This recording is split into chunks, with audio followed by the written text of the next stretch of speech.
Danish Faruk Bhatt two east Bengal, এটা কিন্তু এক প্রকার ডান ডিল। তবে এই দানিশ ফারুক ভাট কত বছরের জন্য ইস্ট বেঙ্গলে আসতে চলেছেন সেই নিয়ে কিন্তু আজকের এই ভিডিওতে আমি আপডেট দিতে চলেছি। এর সাথে ইস্ট বেঙ্গলের কোচের দৌড়ে কারা রয়েছেন, অনেক জায়গা থেকে বলা হচ্ছে অ্যান্টোনিও লোপেজ হাবাস তিনি নাকি এই কোচের দৌড়ে লিড করছেন, এটা কি সত্যি সেই নিয়ে আপডেট থাকবে। এর সাথে ইস্ট বেঙ্গল কিন্তু নতুন একজন গোলকিপারের সাথে কথাবার্তা চালানোর খুব কাছাকাছি, তো তিনি কে সেই নিয়েও কিন্তু আপডেট এই ভিডিওতে আমি দেব। এর সাথে অস্কার ব্রুজো, যিনি কিন্তু ইস্ট বেঙ্গলের পূর্ববর্তী কোচ, সেই ব্রুজোর পরবর্তী গন্তব্য কোথায় হতে চলেছে এটা কিন্তু এক প্রকার কনফার্ম হয়ে গেছে, সেই নিয়ে আপডেট এই ভিডিওতে থাকবে। তো চলো আর দেরি না করে ভিডিওটাকে শুরু করা যাক। আর তার আগে তোমরা যদি চ্যানেলে প্রথম এসে থাকো তোমরা কিন্তু অবশ্যই সাবস্ক্রাইব করে বেল আইকনটাকে বাজিয়ে অল করে রেখো, কারণ এখানে তোমরা ফুটবল এবং ক্রিকেট সংক্রান্ত যাবতীয় আপডেট পেয়ে যাবে। আর ডেইলি আপডেটেড থাকার জন্য আমাদের আদার social media ID Facebook, Insta এগুলোকে ফলো করে রাখতে পারো। নাও কাম টু দা পয়েন্ট। দেখো, ফার্স্ট অফ অল যদি দানিশ ফারুক ভাটের কথায় আসি, তিনি কিন্তু প্রায় ইস্ট বেঙ্গলের চুক্তিপত্রে সই করার খুব কাছাকাছি, এবং তিনি 2 ইয়ার্স প্লাস 1 ইয়ার এক্সটেন্ডেবল এরম একটা ডিলে সাইন করতে চলেছেন, মানে 2 বছরের ডাইরেক্ট ডিল, আর যদি সার্টেন ক্রাইটেরিয়া মিট হয় 1 বছরের হয়তো এক্সটেন্ড হতে পারে। এরামই কিন্তু ডিল তার সাথে করতে চলেছে ইস্ট বেঙ্গল। তবে তিনি কিন্তু শুধু একমাত্র মিডফিল্ডার নন যার সাথে ইস্ট বেঙ্গল চুক্তি করতে চলেছে, তিনি ছাড়াও আরো একজন মিডিওর সন্ধানে কিন্তু ইস্ট বেঙ্গল রয়েছে, এবং প্রয়োজনে তারা ট্রান্সফার ফি দিয়ে সেই মিডিওকে তাদের দলে নেবে। এবং ইস্ট বেঙ্গলের মূল উদ্দেশ্য কিন্তু একটাই, যে এই সেন্ট্রাল মিড পজিশনটা যেখানে সৌভিক চক্রবর্তী খেলে এবং তার বয়স হয়েছে সেটা যেমন একটা ফ্যাক্টর, আর সেকেন্ডলি জিকসান সিং তাকে ইস্ট বেঙ্গল এনেছিল এই সেন্ট্রাল মিড পজিশনটায় খেলার জন্য, বাট এই জায়গাটায় কিন্তু তিনি বর্তমানে খেলছেন না, সেন্টার ব্যাক হিসেবে দুর্দান্তভাবে মানিয়ে নিয়েছেন, মানে রেগুলার সেন্টার ব্যাক হিসেবে তিনি খেলছেন। সুতরাং এই জায়গায় ইস্ট বেঙ্গলের একজন খুব পরীক্ষিত প্লেয়ার দরকার, তো সেই কারণেই ইস্ট বেঙ্গল এই দানিশ ফারুককে নিয়েছে। তবে তিনি শুধু একা নন, তার সাথে ইস্ট বেঙ্গল চাইছে এমন একজন প্লেয়ারকে নিতে যার কিন্তু বয়সটা একটু কম হবে এবং তার সামনে একটা লং কেরিয়ার থাকবে, ইস্ট বেঙ্গল যাতে তাকে গ্রুম করতে পারে ভবিষ্যতে, ইস্ট বেঙ্গলের এই পজিশনটায় যেন তার খেলা সিকিওর হয়। তো এখানে অনেক নাম ভেসে উঠছে, অনেক জায়গা থেকে পুইতিয়ার কথা বলা হচ্ছে, অনেক জায়গা থেকে ভিভিন মোহনের কথা বলা হচ্ছে। দেখো, সবটাই কিন্তু স্পেকুলেশন।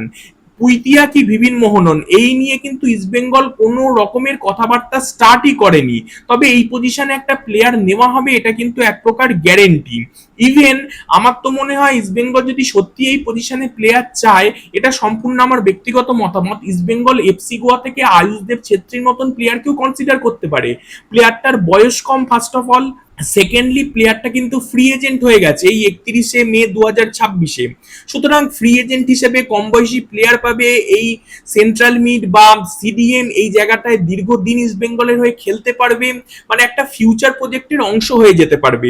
ইস্ট বেঙ্গল এই প্লেয়ারটাকে কনসিডার করতে পারে, তোমাদের কি মনে হয় তোমরা অবশ্যই কমেন্টে জানিও।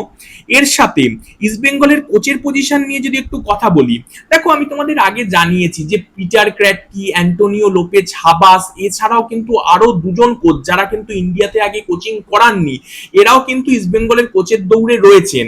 এবং মানালোর প্রোফাইলটা সেটাকে কিন্তু কলকাতার দুই প্রধান মোহনবাগান ইস্ট বেঙ্গল দুজনেই পছন্দ করে, বাট মানালো চাইছে না কলকাতায় বা ইন্ডিয়াতে আর থাকতে, তিনি চাইছেন ইন্ডিয়ার বাইরে কোচিং করাতে, এটাই হয়ে গেছে মূল ফ্যাক্টর। সুতরাং তিনি কিন্তু এখন ইকুয়েশনের মধ্যে এক প্রকার নেই বলা চলে।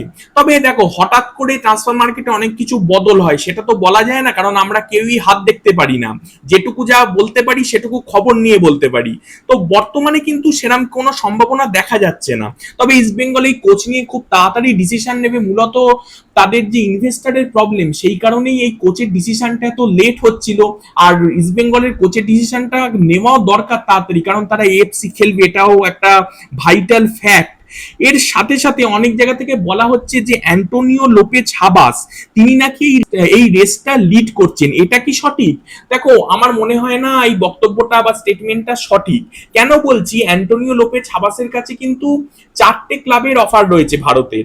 একটা ক্লাব হচ্ছে মোহনবাগান, তারা চাইছে অ্যান্টোনিও লোপেজ হাবাসকে টিডি হিসেবে ফিরিয়ে আনতে, এবং রিসেন্টে কিন্তু তারা কথা শুরু করেছে। এমনটা নয় যে এক সপ্তাহ আগে থেকে তারা কথা শুরু করেছে, এমনটা কিন্তু পরিস্থিতি নয়। তারা রিসেন্টে লাস্ট 2 or 3 ডেজ ধরে তারা কথাবার্তা শুরু করেছে তাকে টিডি হিসেবে ফিরিয়ে আনার জন্য। এবং তোমরা জানো মোহনবাগানে তিনি আগে কোচিং করিয়েছেন, টিডিও ছিলেন, মোহনবাগানের সাথে তারা আলাদা রিলেশন, সুতরাং মোহনবাগানের দিকে ডিলটা যাওয়ার একটা বড় সম্ভাবনা আছে।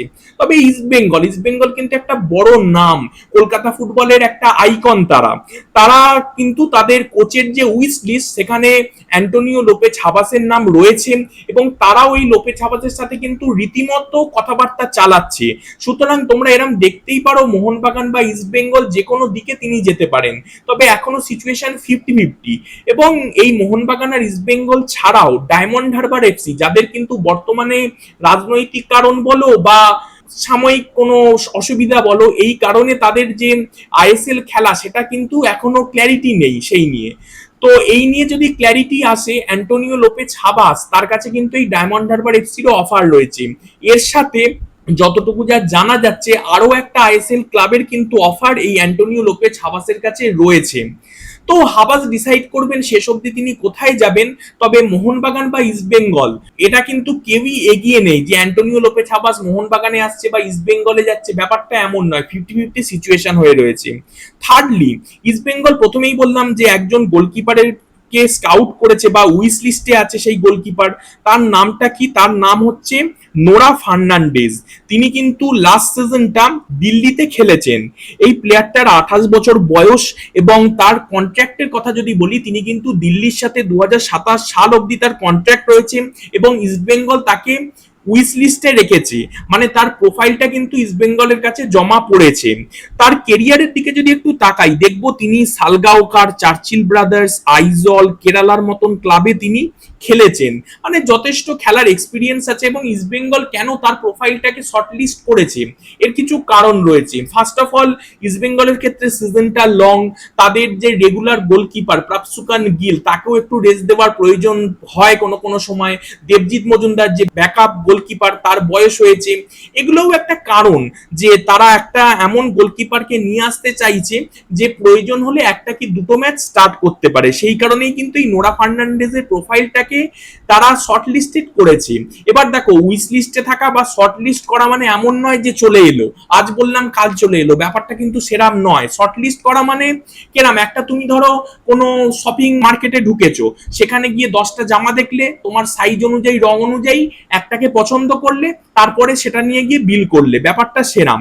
ইস্টবেঙ্গল বা যে কোনো ক্লাব অনেকগুলো প্রোফাইল দেখে, এবং তাদের ডিম্যান্ড দেখে, তাদের এজেন্টের ডিম্যান্ড দেখে, সবকিছু দেখে তারা একটা সিদ্ধান্তে পৌঁছায় যে কোন প্লেয়ারটাকে আমার দরকার, তারপরে প্লেয়ারটিকে নেওয়া হয়।